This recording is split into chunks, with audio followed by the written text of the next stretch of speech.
What is going on, everybody? Welcome back into another Bracketology update. Today, we're going to be looking at the latest Bracketology from ESPN's Joe Lunardi, as we are just days away from finding out the field of 68 on Selection Sunday, which is just days away. The conference tournaments are already underway, with some mid-majors already clinching their berth to the dance, as well as we're going to have more berths throughout the week.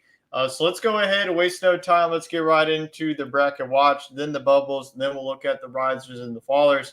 And then I will be making my official predictions using this bracketology. So let's go ahead and look at first the bracket watch. Your top overall seed is still Auburn. Now, even with back-to-back losses, Auburn is still in a great shape to be the number one overall seed. Now, there is a scenario if Duke wins the ACC tournament and Auburn loses their first game where I could see Duke leapfrogging Auburn and becoming the top overall seed. But we will just have to see what happens over the next couple of days. So Auburn is the top overall seed. The first team out is Boise State out of the Mountain West. Boise State definitely has a golden opportunity in their conference tournament to stack up some wins and really get their resume up for them being into the field. And then the last team in out of the Big Ten is Ohio State. Ohio State will open up with the 15 seed in the Big Ten tournament, which is Iowa. So if they win that game, they would face off against number 7 seed Illinois. So that would be a huge opportunity for Ohio State to pick up another quad one win. So all three of these teams are on the bracket watch. Now let's move on to who's on the bubble. First up with the last four byes, it's Utah State, Arkansas, Baylor. Baylor with 13 regular season losses might have to pick up one or two more wins to feel safe about their chances being in this field. And then San Diego State out of the Mountain West is your last four byes. Then the last four in is Oklahoma, Indiana, Xavier, and Ohio State. All four of these teams would be involved in the first four games in Dayton, Ohio, which will be taking place in the first week of the tournament. Then the first four out is Boise State, North Carolina. North Carolina definitely missed out on a golden opportunity to really solidify themselves into the tournament, but their quad one record now moves to 1-11. So North Carolina at this point has to beat Duke or just win the whole thing in the ACC championship. So we'll see what the Tar Heels can do over the next couple of days. Texas as well is in the first four out, and then Colorado State out of the Mountain West. So a lot of Mountain West teams involved on the bubble at the moment. And then the next four out is Dayton, Wake Forest, Villanova, UC Irvine. So if you're in the first four out, next four out, you have to make a deep run to safely be in the field. So now let's move on to the 68-team bracket. First, let's look at the playing games, which features two 16-seed matchups, which features Southern and American, Quinnipiac and SIU Edwardsville. SIU Edwardsville is an automatic qualifier. They won their conference tournament. Southern will be tipping off their SWAC tournament in a couple of days. American is in their final against Navy, and then Quinnipiac will be making their way to potentially earning a bid. Then the 12-seed matchup would be Xavier and Ohio State. Oklahoma and Indiana would be the 11 seeds. So let's look at the risers and the fallers in each region, starting with the South region. UC San Diego is down to a 12 seed. The Big West tournament will be happening this week, so we'll see if UC San Diego will be that automatic qualifying bid. And if they don't, we will have to keep a monitor of UC San Diego to see if their resume is good enough for them to be an at-large team if they do not win their conference tournament. Missouri down to a 7 seed after their recent loss over the weekend against Kentucky. So Missouri has really fallen down from being a projected 5 seed to now being a projected 7 seed in the field. And then in the East, you have Georgia moving up to a number 9 seed. Georgia just continues to stack up some quality wins. So Georgia is now safely in the field after being on the bubble for the past couple of bracketologies that we've been looking at. BYU continues to stay hot after a recent victory against Utah over the weekend. So BYU soars all the way up to a number 5 seed. So they're definitely the big movers of the week. Then San Diego State out of the Mountain West is up to a number 10 seed. So for now, the Aztecs are safely in the tournament. So moving on down to the West, Ohio State's down to a 12 seed. That's about the only move that you see there. Florida, you see there, is now up to a number 1 seed. Texas Tech is a 2 seed in the West. St. Mary's is up to a 5 seed. They'll be playing in the West Coast Conference Tournament Championship. So we'll see if St. Mary's could just get the automatic qualifier. But even if they don't win the championship, they are safely in this tournament. Kansas is up to a 6 seed after taking down number 24 Arizona at the time, so that was a big win for the Jayhawks. It would definitely help out Kansas's resume if they were to make a deep run in the Big 12 tournament to help out their seeding. So for now, Kansas is on that 6 line. Oklahoma is up to an 11 seed. Indiana is down to an 11 seed. UNC Wilmington is now projected as the number 14 seed in the Midwest. Louisville is down to a 7 seed. Drake up to a 10, and Drake will be the automatic qualifying bid. They won their conference tournament over the weekend. And then Wofford, who just clinched their conference tournament last night over Furman, is safely in the field and will be in the tournament as a 15 seed. It's just a matter of where the Terriers will be. So looking at the conference breakdown, the top three conferences is the SEC with 13 projected teams in the field. Big Ten has 10, and the Big 12 has 8. So looking at that bracketology, we will now go into our official predictions. So let's go ahead and start with Auburn's regional, and they will be facing off against the winner of Southern and American, which I believe will be Southern. But I will have Auburn moving on. Don't see the Tigers going out early in this tournament. So we have Auburn moving on to the second round. A great matchup we have of our first of plenty, 8-9 matchups, Memphis versus West Virginia. And I am going to go with Memphis. So that sets up an interesting matchup because Memphis and Auburn did play in the title game in the Maui Invitational. Auburn convincingly won that game against Memphis. So that's definitely going to be an exciting matchup if we do get it in this tournament. A 5-seed matchup versus a 12-seed. You have Oregon and UC San Diego. UC San Diego is definitely one of those 12 seeds to look out for to be those Cinderella run. But I just don't really see it here. That's a tough matchup against Dana Altman's squad with Oregon.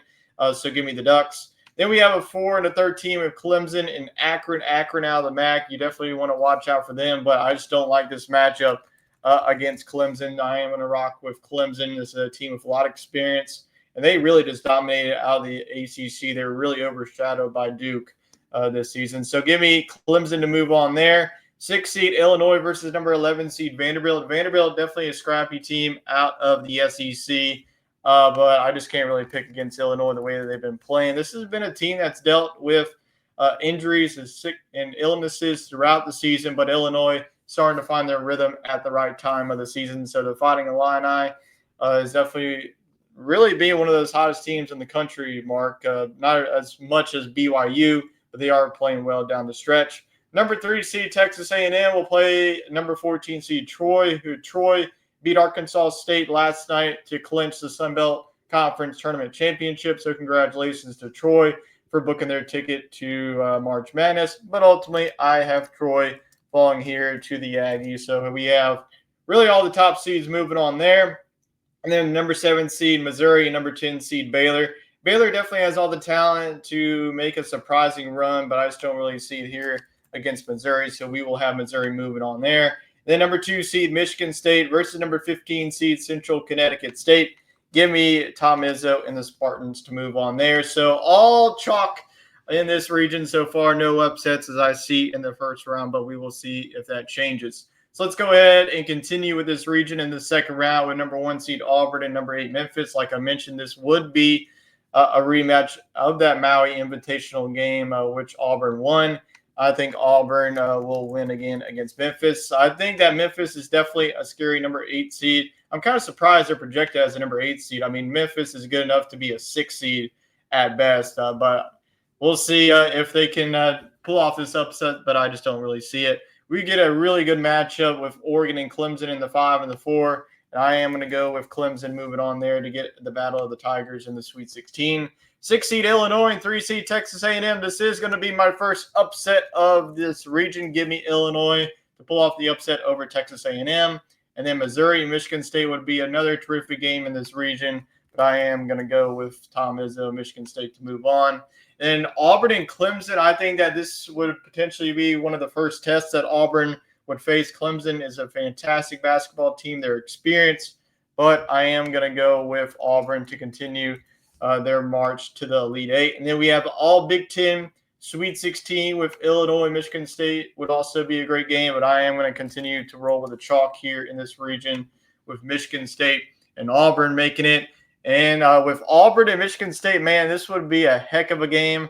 And I am going to continue my Auburn trend of picking them to the Final Four. I'm not really worried about this team, even with the back-to-back losses. I think this team is going to get back on track in the SEC tournament and make a deep run in the NCAA tournament. So give me Auburn, the number 1 overall seed, to punch their ticket to the Final Four. So now let's move on to Duke's region, where we have Duke facing off against Quinnipiac and SIUE. Actually, give me SIUE in this play-in game, but ultimately it won't matter, as Duke will win this game and move on to the second round. We have UConn and Georgia in 8-9, another great 8-9 matchup. I mean, I'm really looking at all these 8-9 matchups, and these 8 seeds and 9 seeds are really strong, but I am going to go with the 2-time defending national champs to continue their run. And then we get a good matchup between BYU and Liberty in the 5 and the 12. Liberty, one of those teams, if they do ultimately win their conference tournament, I could see pulling off an upset, but not against BYU, who has been one of the hottest teams in the country. So give me BYU. Maryland and High Point. High Point will also be in the dance as well. They won their conference tournament over the weekend, but I just don't see an upset here. So give me Maryland. And then Michigan versus Arkansas. Michigan really started off their season hot, but really has fallen off. Arkansas is a polar opposite of Michigan. They started off their season kind of slow, and now have really been trending up. And give me the upset here with the 11 seed. The 11 seeds in the past have really played well in the tournament. I think that if Arkansas, with a good enough draw, can make a run all the way to the Sweet 16, maybe Elite 8 if they get enough good draw there. But number 3 seed Iowa State and number 14 seed Northern Colorado. I am going to go with Iowa State to continue their march on, so give me Iowa State. Marquette and San Diego State in the 7 and 10 would also be a great matchup, but I am going to go with Marquette there. They survive for at least one more weekend. And then Tennessee and Robert Morris. I think that Rocky Top should have no problem there against Robert Morris. So that's your first round games in this region. Now let's move on to the second round. And what a game we get here between Duke and UConn. We saw Auburn and Memphis. And, man, I think that if UConn gets a good enough draw, they could really pull off an upset. But Duke, you just can't really pick them against them the way that they've been playing. So give me Duke. BYU, Maryland, man, what another great 5-4 matchup we get here. 2 of the hottest teams in the country. But I am going to roll with BYU, so give me a slight 5-4 upset here.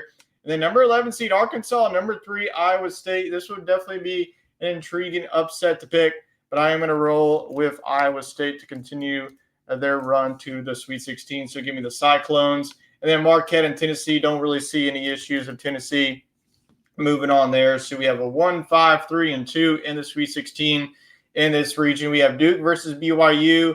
And the Pats have had BYU pulling off the upset, but I just don't really like this matchup for them. So give me Duke to continue their march on. And then Iowa State versus Tennessee. Give me a slight 3-2 here. Iowa State, like I mentioned with Illinois, this has been a team that's been dealing with some injuries. They're starting to be healthy. I think that they could definitely be a dangerous 3 seed that you want to deal with in this tournament.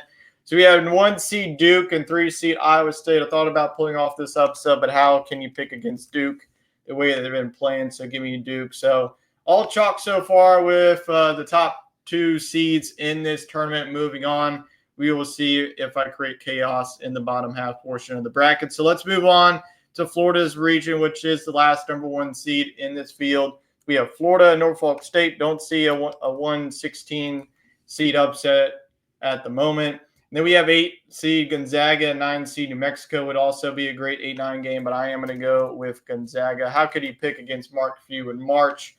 And then number 5 seed Arizona, number 12 seed Xavier and Ohio State. Give me Xavier to win the play-in, but ultimately I would have Arizona winning that game. And then Purdue and Lipscomb. You know what? Let's create some chaos here. Give me Lipscomb to pull off this 13-4 upset against the Boilermakers. I could definitely see that happening. Lipscomb, a terrific team, and I think they can pull off the upset. So number 6, UCLA, number 11 seed, VCU. Let's keep the upsets rolling. Give me VCU, the 11 seed, to pull off that upset there. So give me the Rams out of the A-10. And then Kentucky, the 3 seed in Utah Valley. Give me Kentucky to continue marching on there. And then number 7 seed Ole Miss against number 10 seed Utah State. I am going to go with the 7 seed Ole Miss. So we have the SEC teams moving on. Then we have number 2 seed Texas Tech and number 15 seed Bryant. I think that Texas Tech moves on, has no problem with their matchup. And then number 1 seed Florida, number 8 seed Gonzaga. Once again, I just don't see an 8 seed over 1 seed upset here, so I am going to continue the number 1 seeds advancing on. Florida, so we have Florida moving on. Then we have number 5 seed Arizona, number 13 seed Lipscomb. Sadly, I am going to have Lipscomb's running in here as Arizona moves on there. So we have VCU and Kentucky in 11 and 3. Don't see an upset here. Give me Kentucky to move on there. They're starting to play well, even without having one of their best players in Jackson Robinson. The number 7 seed Ole Miss and number 2 seed Texas Tech. I am going to roll with Texas Tech to move on there. And then we have Florida and Arizona would also be a great 1 versus 5 matchup, but I'm going to roll with the Florida Gators there. So we have all 1 seeds advancing so far. And then 3 seed Kentucky and 2 seed Texas Tech. I am actually going to go with Texas Tech in that matchup. So we have a 1 versus 2 matchup with Florida and Texas Tech. And give me Texas Tech to move on to the Final Four. I think that even though that they're in the top 10, they're really getting overshadowed. This is like an elite basketball team that can make a deep run there. Nothing against Florida. They're elite as well, but I just like Texas Tech in this matchup. So we have Texas Tech punching their ticket to the Final Four. So let's get into the final region here, which features number 1 seed Houston facing off against number 16 seed Omaha. Give me Houston to move on there. Then we have 8 seed Mississippi State and number 9 seed Creighton. I am going to go with the slight upset here. I'm going to go with the 9 seed Creighton. Mississippi State just has been too up and down for me, and they haven't really been playing good basketball down the stretch. Number 5 seed St. Mary's, number 12 seed McNeese. One of my popular upsets, giving McNeese out of the Southland Conference to pull off the upset over the Gales. And then number 4 seed Wisconsin and number 13 seed Yale. Thought about pulling this upset, but I'm going to give the benefit of the doubt to Wisconsin there. So give me the Badgers. Then we have 6 seed Kansas versus number 11 seed Oklahoma and Indiana. Give me Indiana in that play-in. Ultimately, I will have Kansas winning this matchup in the 6 versus 11 seed. And then St. John's, the 3 seed versus number 14 seed UNC Wilmington. Give me St. John's. I think the Johnnies move on for yet another round. And then we have number 7 seed Louisville versus number 10 seed Drake. This is I really like both of these teams, so this one is definitely a challenging one to pick, but I am going to go with Louisville. Definitely a turnaround for Pat Casey, who was named the ACC Coach of the Year. So Louisville, definitely a team to watch in the tournament. And then number 2 seed Alabama versus number 15 seed Wofford. Don't really see the Crimson Tide struggling in their first round matchup. So give me Alabama to move on there. So let's go ahead and move on to the second round matchups with number 1 seed Houston and number 9 seed Creighton. I am going to rock with Houston in this matchup to continue their run. And then number 12 seed McNeese and number 4 seed Wisconsin. There's always a double-digit seed that goes far. And you know what? Give me McNeese. They're going to be my Cinderella story of this tournament. So give me McNeese to move on there. And then number 6 seed Kansas and number 3 seed St. John's. St. John's is playing fantastic. But there's something that tells me that Kansas is about to make a run. So give me an upset here of Kansas pulling off the upset over St. John's. And then number 7 seed Louisville versus number 2 seed Alabama. I will have the Crimson Tide move it on there. So give me Alabama to move on to the Sweet 16. So yeah, number 1 seed Houston and number 12 seed McNeese. I will be rocking with Houston to move on there. And then we have 6 seed Kansas and number 2 seed Alabama. I think that Kansas has a great run here, but it ends with an Alabama team that if they're hot from the three-point land, they're going to be a tough one to beat. So give me Alabama. So we have number 1 seed Houston and number 2 seed Alabama. And for the first time in the bracketology in quite some while, I am going to have Alabama making it all the way to the Final Four. They made it to the Final Four last year. I think that they can definitely do it again. So I know, once again, it's all chalk. I feel like by the time that we have the actual bracket, I'm not going to have this too of a chalk, but that's just how I have the bracketology moving out this time. So we have number 1 seed Auburn, number 1 seed Duke, and 2 number 2 seeds with Texas Tech and Alabama. And we have number 1 seed Auburn versus number 2 Texas Tech. I'm going to change things up here. I'm going to go with Texas Tech to move on to the national championship game, where they will face off against the Duke Blue Devils. So we have number 2 seed Texas Tech and number 1 seed Duke, 2 elite basketball teams that can make a deep run in this tournament. And I am going to go with Duke to win the national championship in 2025. So let me know who you have making it to the Final Four and ultimately cutting down the nets in San Antonio. We will be doing another one of these updates later on in the week before Selection Sunday, so stay tuned for that. So I appreciate everybody for tuning in, and I will catch y'all next time. So long for now.